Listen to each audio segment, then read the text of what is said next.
এদিকে আবারও সেনা প্রধানের নতুন পদক্ষেপ। আজ শেখ হাসিনার আরও একটি কল রেকর্ড আসার পর দেশের পরিস্থিতি সম্পূর্ণরূপে পাল্টে গেল। আওয়ামী লীগের লক্ষ লক্ষ কর্মীর রাজপথে নেমে ফেব্রুয়ারির কর্মসূচি করছে।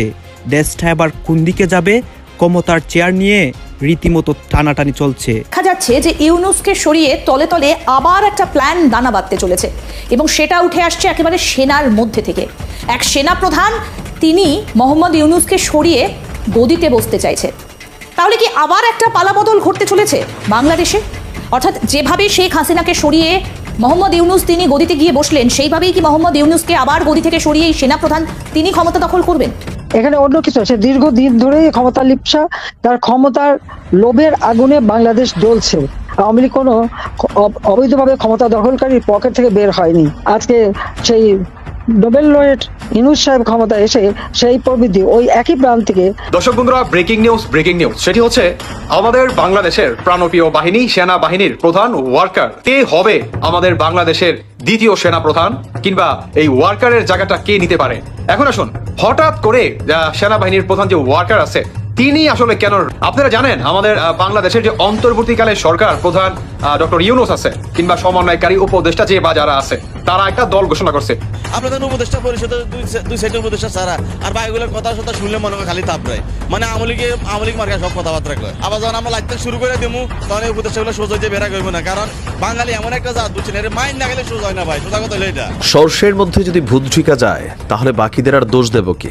আজকের এই ভিডিওটা একটা অনুসন্ধানী প্রতিবেদন, যার কারণে আমরা তাদের সমালোচনা করেছি। কিন্তু এখন তো আমাদের বৈষম্য বিরোধী সরকার, সংস্কারের সরকার, এই সরকারের যারা উপদেষ্টারা আছেন, কেন বারবার এই পরিস্থিতিটার সৃষ্টি হচ্ছে? কে সেনাপ্রধান? কত তার দাপট যে তিনি এত কিছু ভেবে ফেলতে পারছেন, এত কিছু করে ফেলতে পারছেন? আমরা তার সম্পর্কে জানবো। তলে তলে কি প্ল্যান তার? মোহাম্মদ ইউনূসের দিন কি তাহলে বাংলাদেশে শেষ হয়ে আসছে? দিন শেষ হয়েছে কিনা রয়েছে সবকিছুই আপনারা দেখতে পারবেন। দর্শক শ্রোতা, সেনা প্রধান এবং ডক্টর ইউনূসকে নিয়ে নতুন চাঞ্চল্যকর তথ্য প্রকাশ হয়েছে। অন্যদিকে শেখ হাসিনার আরও একটি ফোনালাপ ফাঁস হয়েছে। সেই ফোনালাপের মধ্যে সে অনেক কথা বলে, ডক্টর ইউনূসকে নিয়ে কথা বলে, বাংলাদেশকে নিয়ে কথা বলে, অন্যদিকে সেনা প্রধানকে নিয়েও কথা বলে। তার কথার মধ্যে অনেক রহস্য লুকিয়ে রয়েছে এবং এই ফোনালাপটি ফাঁস হওয়ার পর অনেক ঘটনা এই বাংলাদেশের মধ্যে ঘটেছে। দর্শক শ্রোতা, এইসব বিষয় পর্যালোচনা করে আমরা অনেক তথ্য পাই এবং ভিডিও পাই, সেগুলোই কিন্তু আপনাদের সামনে এক এক করে ধারাবাহিকটি তুলে ধরবো। যে শেখ হাসিনার কল রেকর্ড ফাঁস হওয়ার পর কী কী হচ্ছে দেশের মধ্যে, অন্যদিকে ডক্টর ইউনূসের ক্ষমতা নিয়ে কি করা হচ্ছে এবং সেনাপ্রধান কি পদক্ষেপ নিয়েছেন। এইসব বিষয় নিয়ে আপনাদের মনে যতগুলো প্রশ্ন আছে সকল প্রশ্নের উত্তর এই একটি ভিডিওতে পেয়ে যাবেন। আসুন দর্শক, আপনাদের জন্য আমি যেই নিউজগুলো রেডি করেছি সেইগুলো আগে দেখে আসি এবং ভিডিওর শেষে আমাদের গুরুত্বপূর্ণ মন্তব্যগুলো করি ডক্টর ইউনূসকে নিয়ে, সেনা প্রধানকে নিয়ে এবং শেখ হাসিনা যে এই ফোন কলের মধ্যে কথা বলতেছে এই কথাগুলো নিয়ে ভিডিওর শেষে মন্তব্য করব। এই যে অপরদিকে আমাদের সেই সুদখোর ক্ষমতা দখল করে ইউনূস সাহেব সবার উপরে ট্যাক্স বসাচ্ছেন। আবার সবাইকে বলে ট্যাক্স দিতে। বাবা, তুমি নিজে ট্যাক্স দাও না, আবার অন্য ট্যাক্স দিতে বলো, এটা কোন ধরনের কথা? একটা লজ্জা বললেও তো একটা কথা থাকে। এই অবস্থায় এদেরকে ছেড়ে দেওয়া যায় না। এই অন্যায়ের বিরুদ্ধে প্রতিবাদ করতে হবে এবং সবাইকে এক হয়ে থাকতে হবে। আর যে কর্মসূচি আমরা দিয়েছি সেই কর্মসূচি সফল করতে হবে, কারণ রাষ্ট্র চালাতে সম্পূর্ণভাবে ব্যর্থ। একটা ক্ষুদ্র ঋণ দিয়ে গরিবের কাছ থেকে অর্থ চুষে নেওয়া, অতিরিক্ত সুদ নিয়ে নেওয়া আর রাষ্ট্র চালানোর মধ্যে তফাৎ আছে। আজকে তারা যে সরকার চালাচ্ছে ইউনূস সাহেব, তাতে মনে হচ্ছে যে রাষ্ট্র চালাতে না, জনগণের সম্পদ লুটপাট করতে ক্ষমতা এসেছে। আর তাদের সব থেকে বড় শত্রু হয়ে গেছে আওয়ামী লীগ। ছাত্রলীগ ব্যান্ড করবার সে কে? অসাংবিধানিক ভাবে অস্ত্র অর্থ দিয়ে চক্রান্ত করে দখল করেছে।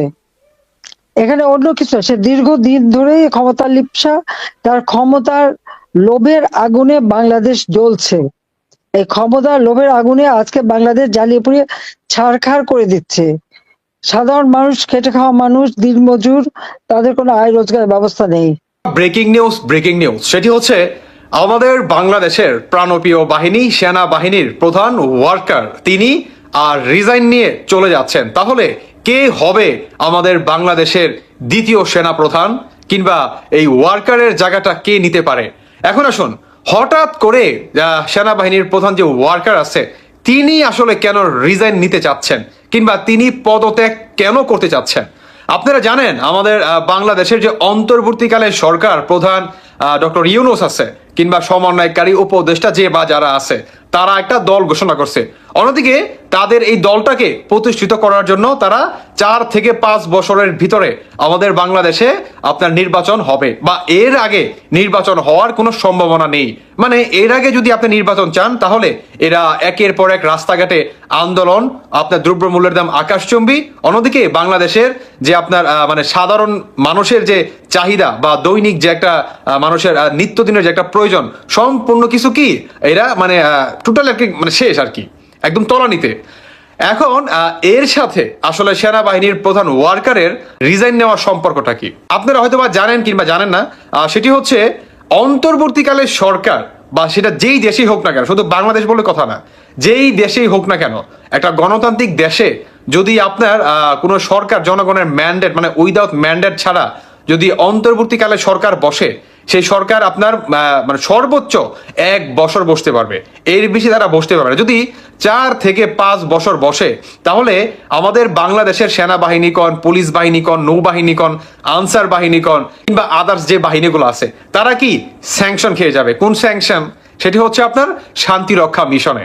আমাদের বাংলাদেশ থেকে আপনার কোনো সেনাবাহিনী কন, পুলিশ বাহিনী কন, মানে কোনো বাহিনীকে আপনার আমেরিকা শান্তি রক্ষা মিশনে তাদেরকে নিবে না, তাদেরকে স্যাংশন দিয়ে দিবে আপনার 4 থেকে 5 বছরের।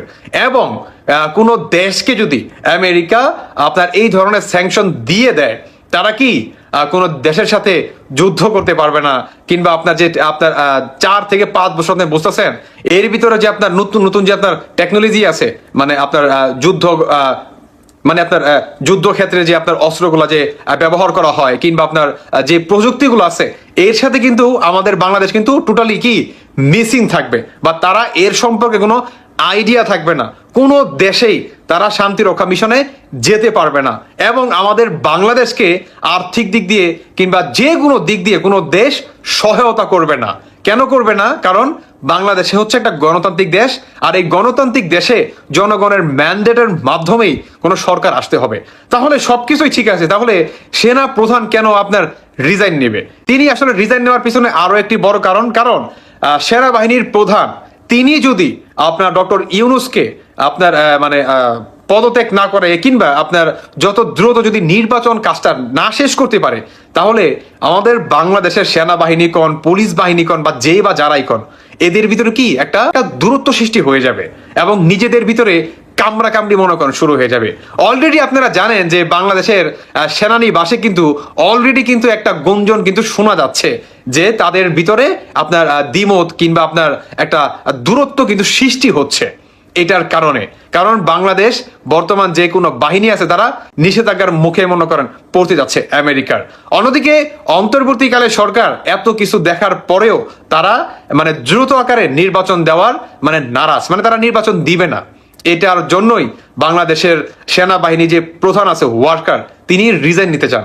আমার মনে হয় যে তিনি আসলে সঠিক একটি সিদ্ধান্ত নিছে, কারণ তিনি যদি আপনার না করতে পারে তাহলে আমাদের বাংলাদেশের যে বর্তমান সেনানিবাসে যে দূরত্বটা সৃষ্টি হয়েছে ভাই, এটার কারণে আমাদের বাংলাদেশটা কি শেষ হয়ে যেতে পারে। এবং এই সেনাবাহিনী যে প্রধান ওয়ার্কার আছে উনিও কিন্তু আপনার মানে তার জীবনের যে একটা হুমকির মুখে কিন্তু পড়তে পারে।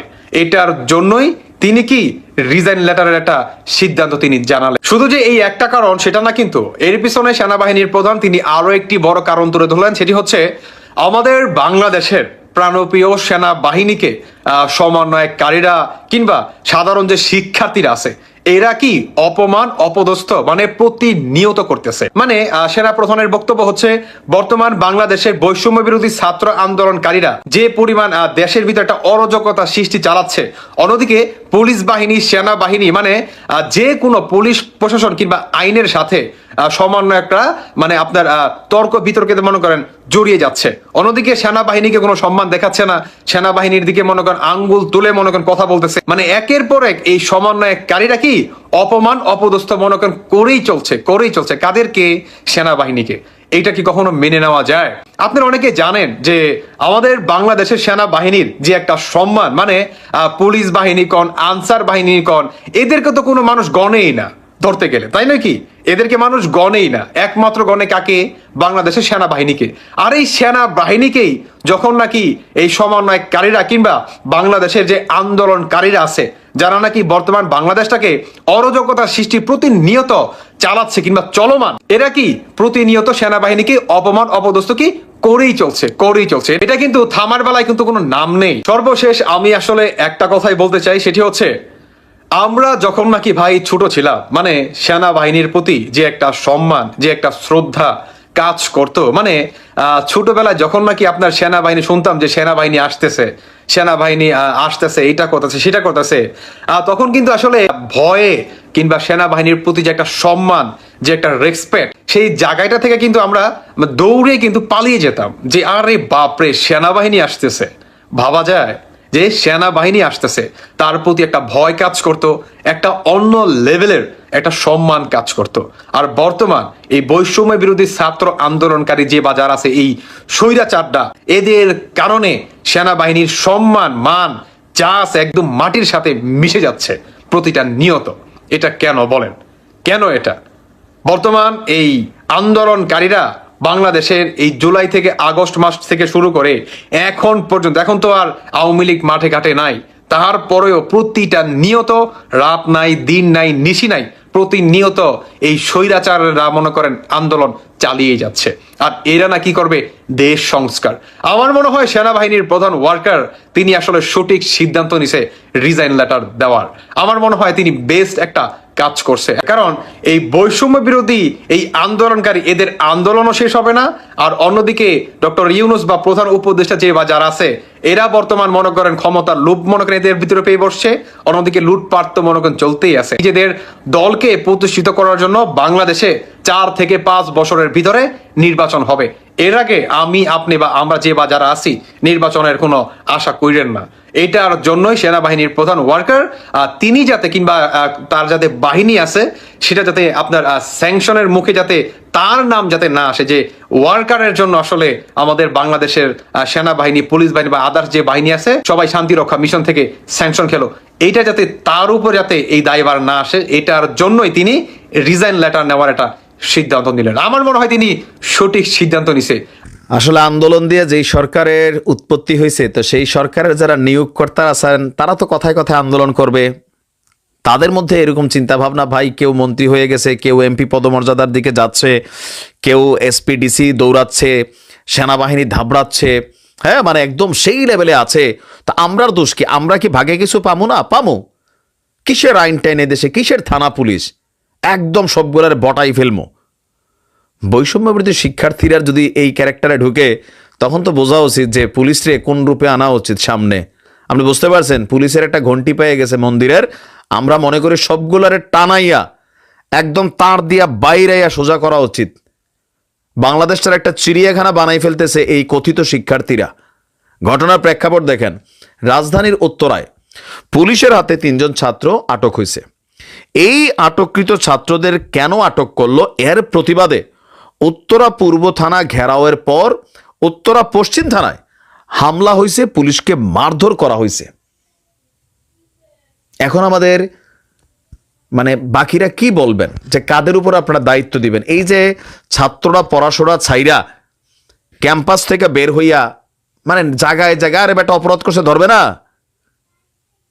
থানা ভাঙচুর এখন আমরা এতদিন দেখতাম বিএনপি করছে, আওয়ামী লীগ করছে, তো তোমরা তো একই খাতায় চলে গেলা। আজকে সন্ধ্যা 7টার দিকে উত্তর 11 নম্বর সেক্টরে ওই থানায় হামলা করে বৈষম্য বিরোধী শিক্ষার্থীরা। এ সময় উত্তরা পশ্চিম থানায় কর্তব্যরত পুলিশের এসআই মহাদেব বাবুর উপর হামলা এবং তাকে মারধর করা হয়। উত্তরা 13 নম্বর সেক্টরের গাউসুল আজম এভিনিউ সড়কে উত্তরা পশ্চিম থানা কমিটি গঠনের লক্ষ্যে একটি মিটিংয়ের আয়োজন করেছিল বৈষম্য বিরোধী ছাত্ররা। মিটিং থেকে আকাশ, রবিন এবং বাপ্পি নামক 3 ছাত্রকে আটক করে থানায় নিয়ে আসে পুলিশ। উত্তরা পশ্চিম থানায় হামলার বিষয়ে জানতে চাইলে নাম প্রকাশে অনিচ্ছুক শিক্ষার্থীরা বলেন, আমাদের সহপাঠীকে পুলিশ আটক করে উত্তরা পূর্ব থানা নিয়ে যায়।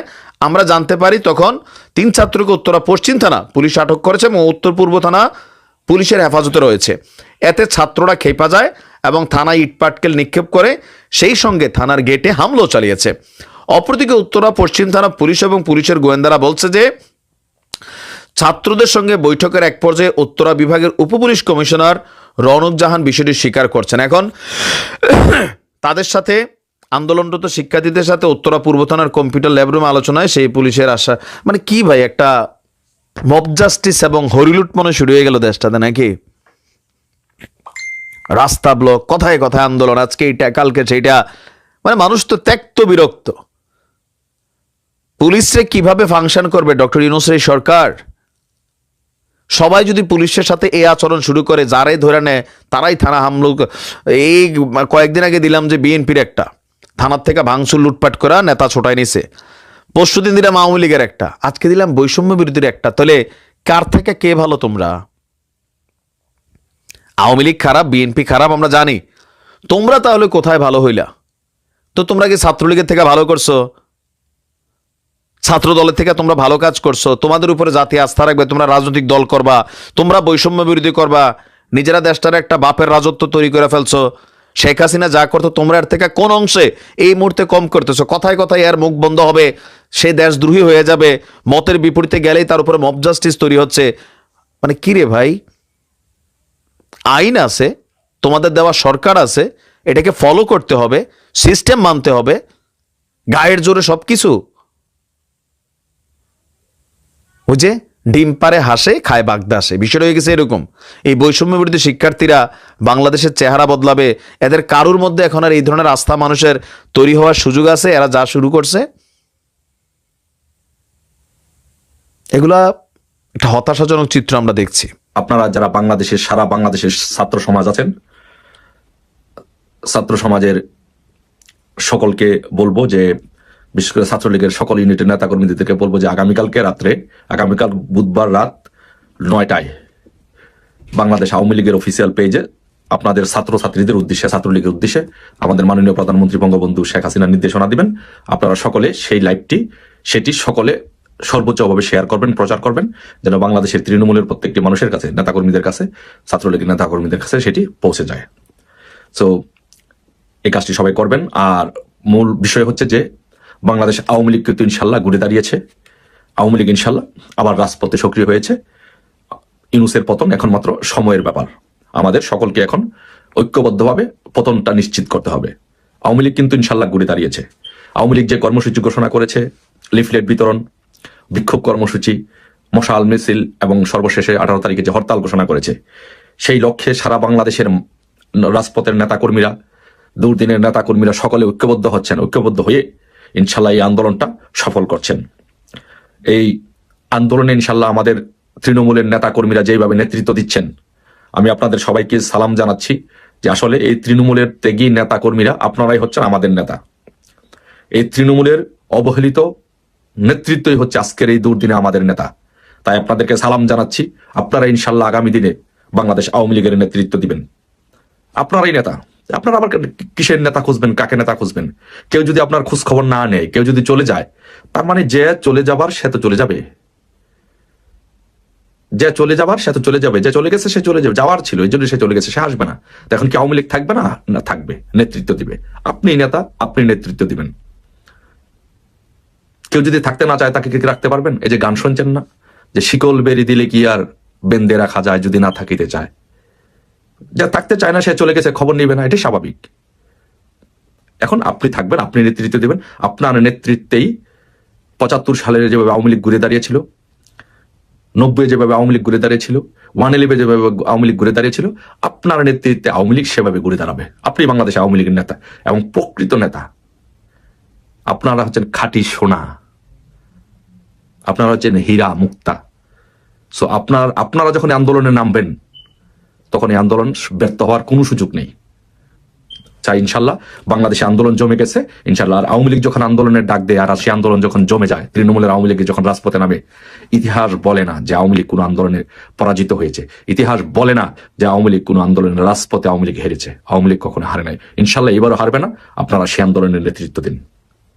আর নেতাকর্মীদেরকে আমরা বলবো যে, নেতাকর্মী ভাইয়েরা, এমপি মন্ত্রী সহ যারা আছেন ভাইদেরকে বলবো, অনুরোধ করব যে আপনাদের একটা নৈতিক আদর্শিক দায়িত্ব হচ্ছে আমাদের এই ভাইদের খোঁজখবর রাখা। যারা এখনো খোঁজখবর রাখেন নাই, খোঁজখবর নেন নাই, আপনাদের নিজের সম্পদ বাঁচাতে, নিজের ইজ্জত বাঁচাতে, নিজের দলের ভবিষ্যৎ বাঁচাতে আপনাদের অবশ্যই আপনাদেরকে এই নেতাকর্মীদের খোঁজখবর রাখতে হবে। আমি একটা বার্তা দিতে চাই নেতাদেরকে, এমপি মন্ত্রীদেরকে, ভাই আমি সারা বাংলাদেশের নেতাকর্মীদের সাথে আমি কথা বলি, প্রত্যেক দিনই চেষ্টা করি না কোনো গ্রুপে যাওয়ার, অসংখ্য রিকোয়েস্ট আসে বিভিন্ন জায়গা থেকে যাওয়ার, কিন্তু সময় স্বল্পতার জন্য আমি একজন ক্ষুদ্র মানুষ, আমি দু একটা জায়গায় যাওয়ার চেষ্টা করি, যাই। তাদের কথা আমি ভাষা আমি বুঝি। আপনি যত বড় নেতাই হন না কেন, পার্টি অফিসে যাইলে কিন্তু আপনাকে অপমান অপদস্থ হতে হবে আপনি যদি এখন তাদের পাশে না দাঁড়ান। তাদের ক্ষোভের মাত্রা কিন্তু বেড়ে যাচ্ছে। তাই আমি বলবো যে এই অবহেলিত তৃণমূলের নেতা কর্মীদেরকে, যারা আজকে এই দুর্দিনে পরিবার ছেড়ে, নিজের ব্যবসা বাণিজ্য ছেড়ে, নিজের চাকরি ছেড়ে, আমার ছোট ভাই জসিমউদ্দিন হলের ছোট ভাই বিসিএস চাকরি ছেড়ে সে আন্দোলনে গিয়েছে, সে গ্রেপ্তার হয়েছে, এরকম অসহায় অসংখ্য নেতাকর্মীরা রাজপথে আন্দোলন করছে। 111-এর সেই নেতা শেখ সোহেল রানা টিপু ভাই আবার আন্দোলনে গতকালকে লিফলেট বিতরণ, পরশুদিন লিফলেট বিতরণ করেছে। এরকম ত্যাগী নেতা আমাদের মধ্যে থেকে বের হতে হবে, রিস্ক নিতে হবে। সারা বাংলাদেশে আমার কাছে অসংখ্য ছবি আসে, অসংখ্য ফুটেজ আসতেছে, ভিডিও আসতেছে বিভিন্ন জায়গায়, কিভাবে মানুষ রিস্ক নিয়ে মানুষ এই লিফলেট কর্মসূচি, বিতরণ কর্মসূচি সফল করছে। তো এই আন্দোলন তো ব্যর্থ হওয়ার কোনো সুযোগ নেই, আন্দোলন ব্যর্থ হবে না, সাকসেস হবে, ইনুস বেগে যাবে, বাংলাদেশ আওয়ামী লীগ আবারও ক্ষমতা আসবে।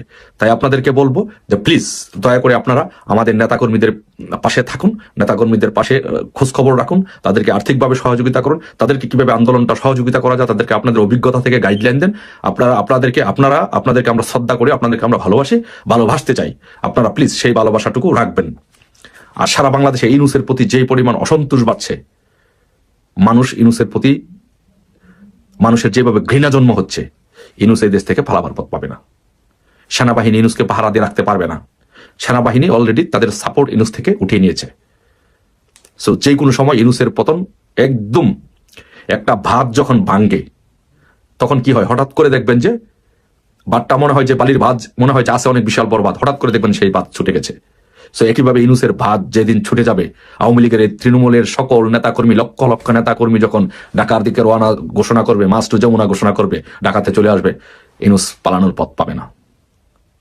ইনুসের ভাত, সেই ভাত বালির ভাত ভেঙে যাবে ইনশাল্লাহ। তাই আপনাদেরকে সকলকে বলবো, আসুন সকলে ঐক্যবদ্ধভাবে বঙ্গবন্ধু কন্যা শেখ হাসিনার নেতৃত্বে যে আন্দোলন ঘোষণা হয়েছে, এই দেশ রক্ষার আন্দোলন, জনগণের আন্দোলন, সেই আন্দোলনকে আমরা সফল করি। আগামীকালকে বুধবার বঙ্গবন্ধু কন্যা দেশত্ব শেখ হাসিনা ছাত্রছাত্রীদের উদ্দেশ্যে ভাষণ দেবেন, বক্তব্য দিবেন। আপনারা সেই বক্তব্যটি সারা বাংলাদেশের সব জায়গায় আপনারা পৌঁছে দিবেন, সব জায়গায় প্রত্যেকটি মানুষের কাছে সেই বার্তাটা পৌঁছে দিবেন, এবং এই আন্দোলনে সকলে অংশগ্রহণ করে 18 তারিখের হরতাল সফল করে, মশাল মিছিল সফল করে ইনুসের বিদায় ইনশাল্লাহ আমাদের নিশ্চিত করতে হবে। সংস্কারের জন্য যে কটি কমিশন এরই মধ্যে সরকারের কাছে রিপোর্ট দিয়েছে, তার মধ্যে নিঃসন্দেহে সংবিধান সংস্কার সংক্রান্ত এবং নির্বাচন ব্যবস্থা সংস্কার সংক্রান্ত কমিশনের রিপোর্ট খুবই গুরুত্বপূর্ণ সবার কাছেই। এখন এই সব সুপারিশ বা প্রস্তাবে উল্লেখযোগ্য যে সুপারিশগুলো এসেছে তা হচ্ছে, 2 বারের বেশি কেউ প্রধানমন্ত্রী থাকতে পারবেন না, একই সঙ্গে কোনো ব্যক্তি প্রধানমন্ত্রী, সংসদ নেতা এবং দলীয় প্রধান থাকতে পারবেন না। সংসদের উচ্চ কক্ষ হবে সংখ্যানুপাতিক ভিত্তিতে, উচ্চ কক্ষের অর্ধেক সদস্য আবার হবেন দলীয় ভিত্তিতে, আর অর্ধেক নির্দলীয় ব্যক্তিরা নির্বাচিত হবেন। এই নির্দলীয় ব্যক্তিরা আবার নির্বাচিত হবেন রাজনৈতিক দলের মনোনয়নে, এমনটি বলা হয়েছে। এখন এই যে প্রস্তাবগুলো এসেছে, এর অধিকাংশই আবার বিএনপি যে অনেক আগে থেকেই তাদের 31 দফা কর্মসূচি দিয়ে রেখেছে, যার মধ্যে অনেক বিষয়ে সংস্কারমূলক চিন্তাভাবনা রয়েছে বা প্রস্তাব রয়েছে, তার সবই মোটামুটি এগুলোর মধ্যে রয়েছে, একটি বাদে। তা হচ্ছে সংখ্যানুপাতিক ভিত্তিতে সংসদীয় ব্যবস্থা। কেন? এটি হলে তাদের সংসদ সদস্যের সংখ্যা কমে যাবে, খুব স্বাভাবিকভাবে এটি বলা যায়। এই কারণেই আবার অনেক ছোট দল তারা আবার এই পদ্ধতির নির্বাচন চেয়ে আসছে দীর্ঘদিন ধরে। তার মধ্যে কমিউনিস্ট পার্টি রয়েছে, জামাতে ইসলামী রয়েছে, ইসলামী আন্দোলন রয়েছে, গণসংহতি আন্দোলন, এবি পার্টি সহ গণ অধিকার পরিষদ, এরকম আরো অনেক দল ছিল, নাগরিক ঐক্য ছিল। কিন্তু এখন ছোট দলগুলোরও অনেকেই চায় না যে সংখ্যানুপাতিক ভিত্তিতে সংসদীয় নির্বাচন হোক। কেন চান না সেটি আবার স্পষ্ট করে দিয়েছেন মাহমুদুর রহমান মান্না, নাগরিক ঐক্যের সভাপতি, সাবেক ছাত্রনেতা এবং একসময় আওয়ামী লীগের নেতা, আপনারা সবাই জানেন। তিনি একটি অনুষ্ঠানে বলছেন যে সংখ্যানুপাতিক নির্বাচনী ব্যবস্থার প্রস্তাবটি সুন্দর হলেও জাতির তথা বৃহত্তর স্বার্থে আমি আপাতত সমর্থন করছি না। সংখ্যানুপাতিক নির্বাচন প্রস্তাবটি খুবই সুন্দর, আমার জন্য বেশি সুন্দর, কিন্তু সমগ্র জাতির জন্য এটা এখন সম্ভব নয়। এতে করে আওয়ামী লীগের 40টা এমপি আসবে কম করে হলেও, তারপর আমি এমপি থাকতে পারবো কিনা সন্দেহ আছে। তারা বলবে জনগণের রায় আমাদের পক্ষে, তুমি কে, কয়টা ভোট পেয়েছো, তোমার কয়টা এমপি আছে, বলতেই পারে সেই সম্ভাবনা আছে। তার কারণ আপনারা নিশ্চয়ই হিসেবটি বুঝে গেছেন। যদি সংখ্যানুপাতিক ভিত্তিতে সংসদীয় নির্বাচন হয়, আওয়ামী লীগের ভোট রয়েছে কয়টি, মানে কত শতাংশ, 30, 35, 40 এর মধ্যেই তো ওঠানামা করে দুই দলের ভোট, বিএনপি এবং আওয়ামী লীগ। তো আমি যদি ধরেও নিই যে আওয়ামী লীগের 30, 35, 40 বাদ দিয়ে তাদের জনপ্রিয়তা কমেছে, তারা 20% ভোট পেতে পারে, তাহলে আমাদের ভোটার এই মুহূর্তে কত, 12 কোটি। 12 কোটির মধ্যে ভোট কাস্টিং আমি ধরলাম 60%, 50ও ধরলাম না, 70ও ধরলাম না, 60% ভোট যদি আওয়ামী লীগ সারা দেশ থেকে পেয়ে থাকে, তাহলে তারা হিসেব অনুযায়ী কয়টি আসন পাবে? তারা পাবে হচ্ছে, খুব সহজ হিসেব, তারা 120% যদি হয় তাহলে 60টি আসন পাবে, মানে টোটাল 60টি। আমি মাহমুদুর রহমান মান্নার কথাও বললাম, যদি তারা 40টাও পায়, কম তো না, মোটামুটি বিরোধী দলে বসে যাওয়ার মতো অবস্থা। আবার ছোট দলগুলো যদি 5%ও পায়, তাহলে তারা 15টি আসন পাবে। 2% পেলেও, কেউ কেউ যদি 2%ও পায়, তাও 6টি আসন পাবে। আমরা দেখেছি সারা জীবন ভর রাজনীতি করে এসে জাসদ ওয়ার্কার্স পার্টির মতো দলগুলো, তারা ভিক্ষা করে, কান্নাকাটি করে কখনো কখনো 2টি, 3টি, কখনো 1টি আসনও পেয়েছে আওয়ামী লীগের কাছ থেকে। তো 2% ভোট পেয়ে কেউ যদি 6টি আসন পায়, কম তো না। এইভাবে বিএনপি আসলে চায় না যে তারা চায় না এই পদ্ধতিতে নির্বাচন হোক, এবং সে পথেই হাঁটছে ছোট দলগুলো। স্পষ্ট তো হয়েই গেছে যে আওয়ামী লীগকে কোনোভাবেই নির্বাচনে আসতে দেওয়া যাবে না, বা সংসদে বড় আসন নিয়ে প্রবেশ করতে দেওয়া যাবে না। এই জায়গা থেকে আমি নিশ্চিত যে যেই দাবিটির প্রতি শুধুমাত্র বড় দুই একটি দল বাদে আর সবার দীর্ঘদিনের চাওয়া, দাবি, এবং সাধারণ মানুষ বা রাজনীতি সচেতন মানুষেরা চান যে এই পদ্ধতিতেই নির্বাচনটি হোক এবং সব দলের প্রতিনিধিত্ব থাকুক, তাতে করে গণতন্ত্র আরো শক্তিশালী হবে। কিন্তু এখন তারা চাইছে না। এখন যদি হিসাবটা দিই, 1991 সালে আওয়ামী লীগ পেয়েছিল 30.8%, বিএনপি পেয়েছিল 30.81%। এই শতাংশের হিসেবে আবার আসন কি পরিমাণ বাড়ছে কমছে, 140 আসনে বিজয়ী হয়েছিল বিএনপি, আর 93টি আসন পেয়েছিল আওয়ামী লীগ। একইভাবে 1996 সালে নির্বাচনে আওয়ামী লীগ পেয়েছিল 37.44%, তারা 146টি আসন পেয়েছিল, বিএনপি পেয়েছিল 33.61%। কি হাড্ডাহাড্ডি লড়াই, তারা 116টি আসন পেল। 2001 সালের নির্বাচনেও বিএনপি 40.86% আর আওয়ামী লীগ 40.21%। এই জায়গা থেকে আমি আপাতত নিশ্চিত করে বলতে পারি যে এই সংস্কার প্রস্তাবে কেউ সায় দিবে না। যদিও জামাতে ইসলাম বা অন্যান্য দল তারা চাইছে যে এই পদ্ধতিতে নির্বাচন হোক, তাদের প্রতিনিধিত্ব যাক। তার কারণ জামাতের সম্ভাবনা, আমরা জানি যে 2008-এর দিকে তাদের ছিল, আমাদের খুব ভুল না হয়ে থাকে, 4% বা 5%। তো কয়টা আসন পেয়েছিল? পায়নি তো।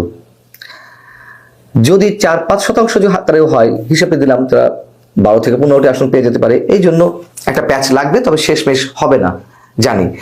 এদিকে আওয়ামী লীগকে নিষিদ্ধ করা বিষয়ে তো বিএনপি একরকম তাদের মানসিকতা জানিয়ে দিয়েছে যে না, নিষিদ্ধ করা যাবে না, এইভাবে নিষিদ্ধ করে কোনো দলকে অবদমিত করে রাখা যায় না। কিন্তু কি হাস্যকর কিংবা কি ভয়ঙ্কর বিষয় দেখুন, যে নিষিদ্ধ করবে না, আবার তাদেরকে রাজনীতিতেও নামতে দিবে না। আওয়ামী লীগ এই ফেব্রুয়ারি মাসে হরতালে কর্মসূচি দিয়েছে, সেটা নিয়ে অনেকের মাথা ব্যথা হয়ে গেছে। তাদেরকে কোনোভাবেই নামতে দেওয়া যাবে না, লিফলেট বিতরণ করতে দেওয়া যাবে না। প্রধান উপদেষ্টা প্রেস সচিব তো বলেই দিলেন যে লিফলেট বিতরণ করলেই তাদেরকে গ্রেপ্তার করা হবে। মাহমুদুর রহমান মান্নাদের মতো মানুষরাও বলছেন যে কেন তাদেরকে এই কর্মসূচি করার সুযোগ দেওয়া হবে। আবার 15 দিন আগেই তো আওয়ামী লীগ এই কর্মসূচি ঘোষণা করে রেখেছে, তাহলে প্রশাসন কি করছে, তাদেরকে আটক করছে না কেন? একটা সিদ্ধান্তে তো আসতে হবে। কেউ বলছেন জনগণ সিদ্ধান্ত নেবে, তাহলে জনগণের উপর ছেড়ে দেওয়া হোক, তাদেরকে নির্বাচনের সুযোগ করে দেওয়া হোক। জনগণ তাদের প্রত্যাখ্যান করলে একটা ভোটও দেবে না, সমস্যা নেই। আচ্ছা, আবার কেউ বলছেন যে রাজনৈতিকভাবে এই সিদ্ধান্ত নিতে হবে, রাজনৈতিক দলগুলোই সিদ্ধান্ত নেবে। সরকারের পক্ষ থেকে বলা হচ্ছে আওয়ামী লীগ নিষিদ্ধ করা হবে কিনা। তো রাজনৈতিক দলগুলো আবার সিদ্ধান্ত নিচ্ছে না যে তাদেরকে নিষিদ্ধ করা হোক আওয়ামী লীগকে, আবার নিষিদ্ধও করবে না। আবার সবাই চিৎকার চেঁচামেচি করছেন যে না, তাদেরকে দলীয় কর্মসূচিতে নামতে দেওয়া হবে না। গাইজ আপনারা তো দেখলেন এখানে কি কথা হচ্ছে। অনেকেই কিন্তু অনেক কথা বলতেছে, অনেকে আলোচনা করতেছে, অনেকে সমালোচনা করতেছে এই বিষয়গুলো নিয়ে। শেখ হাসিনার কল রেকর্ডও দেখিয়েছি, অনেকের বক্তব্য দেখিয়েছি, সেনাপ্রধানের বিষয়ে, সেনাপ্রধানের বিভিন্ন পদক্ষেপের বিষয়ে অনেক চাঞ্চল্যকর তথ্য প্রকাশ হচ্ছে। দর্শক শ্রোতা, এইসব মানে যারা কিনা ডক্টর ইউনূসের বিপক্ষে কথা বলে, ডক্টর ইউনূসকে নিয়ে খারাপ কথা বলে, তাদের কথাগুলো কিন্তু তারা অনলাইনে ছড়ায় এবং এই নিউজগুলো দেখে সাধারণ মানুষরা বিভ্রান্তির মুখে পড়ে। দর্শক শ্রোতা, এইসব নিউজে কিন্তু আপনারা কান দিবেন না, এইগুলো শুনে আপনারা গুজবে কান দিয়ে কোনো আপনাদের নিজের ক্ষতি নিজে করবেন না। গাইজ, তারা যে এইসব করতেছে, তারা কিন্তু চায় যে শেখ হাসিনাকে দেশে আনবে, তারা এই ঘটনাগুলো করে। গাইজ, এতক্ষণ আপনাদেরকে যা কিছু দেখিয়েছি সব কিছু কিন্তু আমরা সোশ্যাল মিডিয়া থেকে সংগ্রহ করছি। এখানে আমাদের নিজস্ব কোনো মন্তব্য নেই বা নিজস্ব কোনো সিদ্ধান্ত নেই। এই সব দেখে আপনাদের কি মনে হচ্ছে এবং আপনাদের মন্তব্য কি, এটা কিন্তু আপনারা অবশ্যই কমেন্ট বক্সে লিখে যাবেন। এবং আপনাদের কাছে আমার একটা রিকোয়েস্ট থাকবে, আমার চ্যানেলটি সাবস্ক্রাইব করবেন এবং পাশে থাকা বেল আইকনটি অবশ্যই বাজিয়ে যাবেন, যাতে করে নেক্সট ভিডিওটা সবার আগে আপনাদের কাছে পৌঁছায়। ধন্যবাদ।